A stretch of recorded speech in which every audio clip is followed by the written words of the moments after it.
Hello guys and welcome back to the channel, where today guys I'll be showing you how to book a Grab car. Now guys, the first thing that you of course need to do is go and download the Grab application from the Google Play Store or the App Store, whichever you have. Now when you did that, you just need to go and log into your profile. But guys, if you do not have one, you can always go and register to Grab.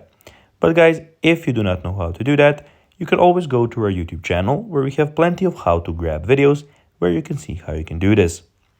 Now guys, that we got that out of the way, let's see what we actually have here in front of us. So here we have the home screen where you can go add your card, see your points, and see a lot of different things on the home screen that you can go and check out.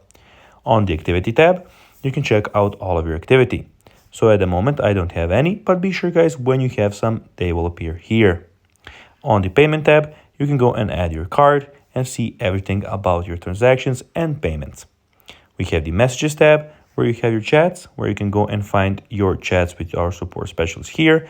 And you have also your notifications. And lastly, we have the account where you can see everything about your account. So you can see your rewards, subscription challenges, reward members, favorites, payment method schedules. You can see the help center setting, languages, and basically everything that has to do with your personal account. Now guys, let's see how you can actually go and book a Grab car. Well, to do so, you need to go and click on the top of your screen and click on car. Then you need to put where you would like to go. And here you can go and then click hire a driver by the hour. And that's basically how you can do it. So guys, that will be everything for this video. I hope that you found this video informative and entertaining. If you did guys, don't forget to like this video, share it, subscribe to the channel, and put the notifications on. And guys, as always, I'll be seeing you in the next video. Bye guys.